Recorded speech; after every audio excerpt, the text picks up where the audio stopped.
नमस्कार, मेरा नाम डॉक्टर सुरेखा तिवारी है। मैं एक होम्योपैथिक डॉक्टर हूँ और साथ में साइकोलॉजिकल काउंसलर हूँ। मैं पिछले 35 सालों से काम कर रही हूँ। आजकल हम सब जब बड़े आपस में बात करते हैं तो सब लोग एक-दूसरे से कहते हैं आजकल बच्चों में बहुत गुस्सा हो गया है। आजकल के बच्चे बहुत जवाब देते हैं। आजकल के बच्चों को कंट्रोल करना बहुत मुश्किल है और आजकल के बच्चों से तो हम बातचीत ही नहीं कर सकते हैं। ये आजकल के बच्चे हमसे अलग कब से हो गए? हम ही तो हैं उनके माँ-बाप, हम ही हैं, हम उनके निर्माता तो नहीं कहना चाहिए, लेकिन फिर भी हम उनकी ज़िंदगी में एक बहुत बड़ा रोल प्ले कर रहे हैं। हम उनको वो सिखा रहे हैं जो वो सीख रहे हैं। हम उनको वो दिखा रहे हैं जो वो देख रहे हैं।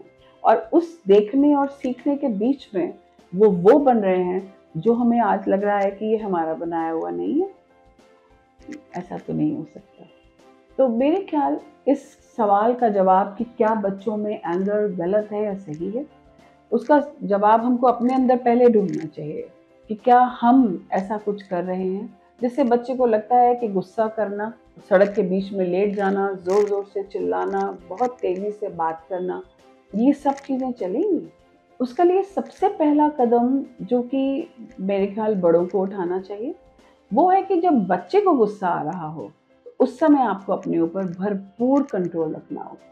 उस समय आपको उसको ये समझाना होगा कि आपको गुस्सा आ रहा है, मैं समझ रही हूँ कि आपको गुस्सा आ रहा है, आपको इस वक़्त समझ नहीं आ पाएगी, मैं ये भी समझ रही हूँ। तो मैं आपको समय देती हूँ कि आप अपना गुस्सा इस वक़्त कर लीजिए, लेकिन बात हम तब करेंगे, जब आप बात करने के मोड में आ जाएँगे। क्योंकि आप उस समय उसको समझाएँगे, तो वो कुछ नहीं समझेगा, उल्टा वो जो 4 जवाब देगा, आपको उससे और गुस्सा आएगा, तो आप खुद पे भी संयम नहीं रख पाएँगे।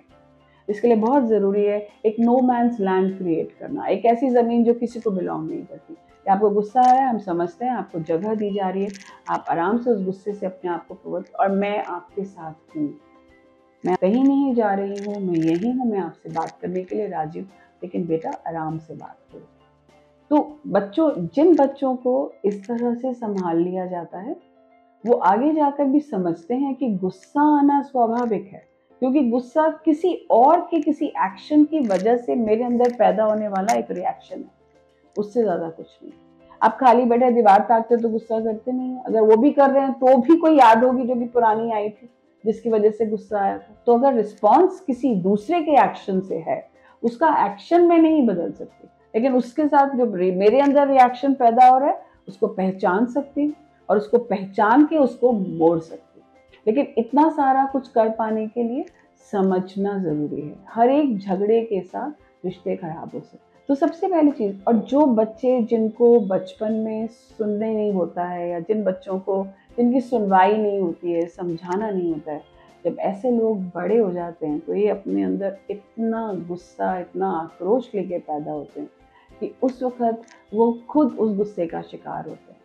ज़माना, दुनिया उन सबको बहुत बुरी तरीके से ट्रीट कर सकता है और वो खुद भी ज़माने और दुनिया में अपने रिश्ते बनाने में काफ़ी हद तक वो फेल हो जाते हैं क्योंकि वो उस गुस्से को नहीं हैंडल कर पाते।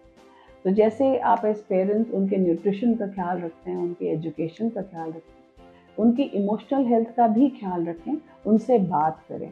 जब उनको गुस्सा आए तो पहले उनके नज़रिए को समझिए कि गुस्सा है किस चीज़ पे। उनके गुस्से के साथ खुद मत गुस्सा हो जाइए क्योंकि अगर आप गुस्सा हो गए तो आप उन्हें हैंडल नहीं कर पाएँगे। बड़ी छोटी-सी चीज़ है कि पूरे दिन माता स्कूल से आई है पढ़ाकर और बच्चा कुछ कह रहा है, तो वो खुद भी तो इतनी ज़्यादा थक चुकी है कि उसके अंदर उनका स्टैमिना नहीं है कि वो बच्चे की बातों का जवाब दे सके।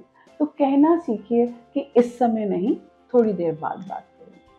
और ऐसे ही बच्चे को भी ये समझाना सीखिए कि जब आपको गुस्सा आ रहा है, तो अब थोड़ा समय लो, अपने आप को ठीक करो और फिर हम लोग बैठ के बातें करेंगे।